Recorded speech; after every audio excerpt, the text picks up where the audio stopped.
വിശുദ്ധ യോഹന്നാൻ എഴുതിയ സുവിശേഷം അധ്യായം 1 വാക്യങ്ങൾ 35 മുതൽ 39 വരെ. ആദ്യ ശിഷ്യന്മാർ.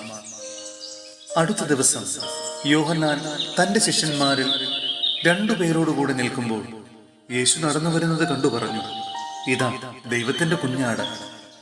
അവൻ പറഞ്ഞത് കേട്ട് ആ 2 ശിഷ്യന്മാർ യേശുവിനെ അനുഗമിച്ചു. യേശു തിരിഞ്ഞ് അവർ തന്റെ പിന്നാലെ വരുന്നത് കണ്ട് ചോദിച്ചു, നിങ്ങൾ എന്തന്വേഷിക്കുന്നു? അവർ ചോദിച്ചു, റബ്ബി, ഗുരു എന്നാണ് ഇതിനർത്ഥം. അങ്ങ് എവിടെയാണ് വസിക്കുന്നത്? അവൻ പറഞ്ഞു, വന്നു കാണുക. അവർ ചെന്ന് അവൻ വസിക്കുന്നിടം കാണുകയും അന്ന് അവനോടുകൂടെ താമസിക്കുകയും ചെയ്തു. അപ്പോൾ ഏകദേശം 10-ാം മണിക്കൂറായിരുന്നു. സഹോദരരെ, വിശുദ്ധ യോഹന്നാന് ലഭിച്ച വെളിപാടിന്റെ പുസ്തകത്തിൽ നിന്നുള്ള വായന. അധ്യായം 5 വാക്യങ്ങൾ 1 മുതൽ 14 വരെ. മുദ്രിത ഗ്രന്ഥവും കുഞ്ഞാടും. സിംഹാസനസ്ഥന്റെ വലത്തു കൈയിൽ അകത്തും പുറത്തും എഴുതപ്പെട്ടതും സപ്തമുദ്രകൾ പതിച്ചതുമായ ഒരു പുസ്തകച്ചുരുൾ ഞാൻ കണ്ടു. ശക്തനായ ഒരു ദൂതനെയും ഞാൻ കണ്ടു. അവൻ ഉച്ചസ്വരത്തിൽ വിളിച്ചു പറഞ്ഞു, ഈ ചുരുൾ നിവർത്താനും അതിന്റെ മുദ്രകൾ പൊട്ടിക്കാനും അർഹതയുള്ള ആരുണ്ട്?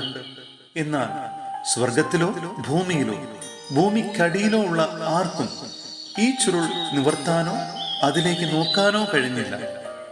ചുരുൾ നിവർത്താനോ അതിലേക്ക് നോക്കാനോ യോഗ്യനായി ആരെയും കണ്ടെത്താഞ്ഞതിനാൽ ഞാൻ വളരെയേറെ കരഞ്ഞു. അപ്പോൾ ശ്രേഷ്ഠന്മാരിലൊരാൾ എന്നോട് പറഞ്ഞു, കരയാതിരിക്കൂ. ഇതാ, യൂദാ വംശത്തിൽ നിന്നുള്ള സിംഹവും ദാവീദിന്റെ വേരുമായവൻ വിജയിച്ചിരിക്കുന്നു. അവനെ ചുരുൾ നിവർത്താനും സപ്തമുദ്രകൾ പൊട്ടിക്കാനും കഴിയും. അപ്പോൾ സിംഹാസനത്തിന്റെയും 4 ജീവികളുടെയും മധ്യേ ശ്രേഷ്ഠന്മാരുടെ നടുവിൽ കൊല്ലപ്പെട്ടതായി തോന്നുന്ന ഒരു കുഞ്ഞാട് നിൽക്കുന്നത് ഞാൻ കണ്ടു. അവന് 7 കൊമ്പുകളും 7 കണ്ണുകളുമുണ്ട്.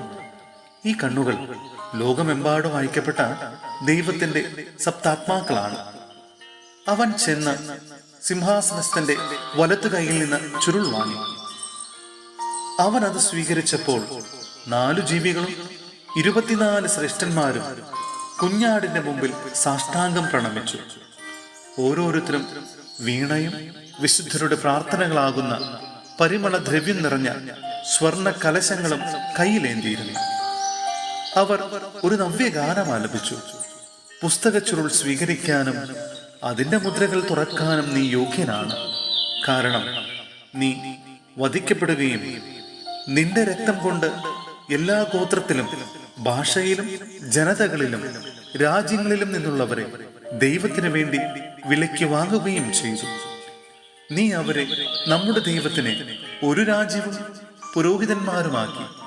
അവൻ ഭൂമിയുടെ മേൽ ഭരണം നടത്തും. പിന്നെ ഞാൻ സിംഹാസനത്തിന്റെയും ജീവികളുടെയും ശ്രേഷ്ഠന്മാരുടെയും ചുറ്റും അനേകം ദൂതന്മാരെ കണ്ടു. അവരുടെ സ്വരവും ഞാൻ കേട്ടു. അവരുടെ എണ്ണം 10,000-ങ്ങളുടെ 10,000-ങ്ങളും 1000-ങ്ങളുടെ 1000-ങ്ങളുമായിരുന്നു. ഉച്ചസ്വരത്തിൽ ഇവർ ഉദ്ഘോഷിച്ചു, കൊല്ലപ്പെട്ട കുഞ്ഞാട് ശക്തിയും ധനവും ജ്ഞാനവും ആധിപത്യവും ബഹുമാനവും മഹത്വവും സ്തുതിയും സ്വീകരിക്കാൻ യോഗ്യനാണ്. സ്വർഗത്തിലും ഭൂമിയിലും ഭൂമിക്കടിയിലും സമുദ്രത്തിലുമുള്ള എല്ലാ സൃഷ്ടികളും ഇങ്ങനെ പറയുന്നത് ഞാൻ കേട്ടു, സിംഹാസനസ്ഥനും കുഞ്ഞാടിനും എന്നേക്കും സ്തുതിയും ബഹുമാനവും മഹത്വവും ആധിപത്യവും. 4 ജീവികളും ആമേൻ എന്ന് പ്രതിവചിച്ചു. ശ്രേഷ്ഠന്മാർ സാഷ്ടാംഗം വീണ് ആരാധിച്ചു.